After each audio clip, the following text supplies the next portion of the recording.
500 years ago, a young Italian woman named Angela traveled over 300 miles to visit Rome. Why? Because the year 1525 was a Jubilee year, just like the year 2025 is a Jubilee year. And those who visit the major basilicas in Rome are offered special graces. And by that point, Angela was already well known as a teacher, and the Pope tried to convince her to stay in Rome and run a school.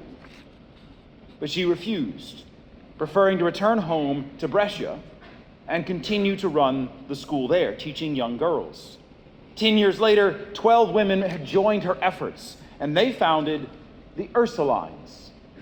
This was the first order of women's religious in the history of the church, specifically dedicated to the education of children. Though St. Angela Merici died in 1540, the Ursuline order she founded went on to teach around the world, having an especially profound impact in New Orleans and the entire state of Louisiana through devotion to Our Lady of Prompt Succor. And when other religious orders of women started to focus more on teaching, orders like the Carmelites, they adopted some of the practices used by the Ursulines. So it's a fitting thing that today we celebrate St. Angela Merici, the beginning of Catholic Schools Week. As our psalm tells us, we should sing to the Lord a new song, for he has done marvelous deeds. Inspired by St. Angela Merici's example and supported by her intercession, we carry on an important mission here at Vermilion Catholic, the mission of Catholic education.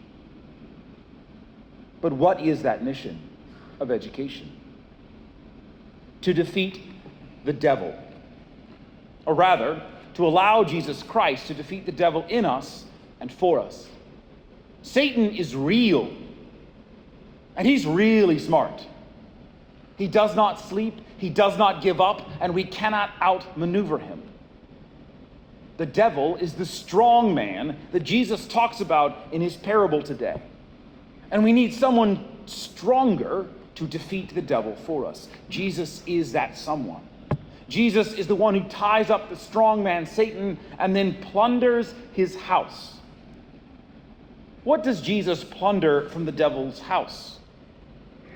Us. We are the property that the devil is trying to hold on to. And if it shocks you to hear that we are the devil's property, you're right. That idea is supposed to be unsettling because the devil works very hard to stop us from realizing it. Because you see, sin is the devil's personal inheritance. Anywhere there is sin, the devil gets to stake a claim. When Adam and Eve sinned, they effectively surrendered the entire human race to the control of the devil. But God saw this coming. He was prepared. He wasn't just going to let it happen. Which brings us to Jesus Christ. If the devil gets to claim things through sin, Jesus gets to take them back through mercy. I hope you realize, though, that mercy is not magic. God is merciful and just and true. God created a universe that makes sense.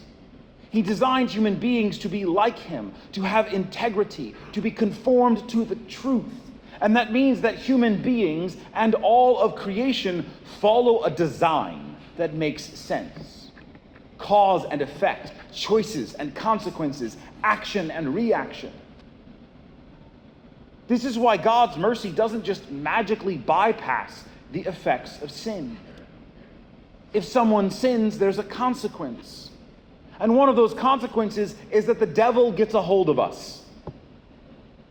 God doesn't just ignore the consequences or magically bypass them. If he did that, we wouldn't even need Jesus. God plays by his own rules. God follows his own logic. God keeps his promises. God's design makes sense and is reasonable, even if we don't always grasp how. That's why instead of just ignoring the truth as he designed it, God sent his Son to take the situation and transform it. The devil got control of human beings through sin, so God sent his Son to be a human being without sin. Sin has consequences. It has a cost. And we human beings do not have what it takes to pay that cost. So God sent his Son, God made man, to pay that cost for us. That is literally the meaning of the word redeem. To redeem something is to pay off the debt so you can take it back. And there's so much more that can be said about this cost and why God did what he did. That's why we have so many years of religion and theology classes. But to suffice it to say, the cost of sin is paid in blood. Our first reading is describing the fact that unlike the sinful human priests who offer the blood of animals, Jesus offers his own blood. Unlike the sinful human priests who use symbols and rituals, Jesus Christ goes to the reality. The Old Testament tabernacle and altar and temple are symbols of an invisible reality.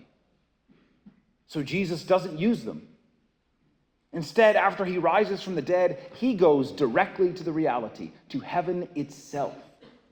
As a human being, Jesus gets to act on our behalf. As God, he has what it takes to pay the debt of sin. As God made man, he goes into heaven and offers his blood to pay the price of all sin, to redeem, to take back human beings that the devil has claimed.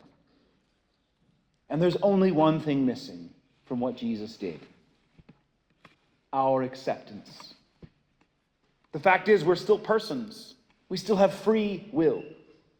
Just as God does not magically ignore the consequences of sin, he does not magically override our free will. I could offer to redeem, to pay off the mortgage on your house or the loan on your car. But if you still refuse to live in the house or drive the car, I can't make you.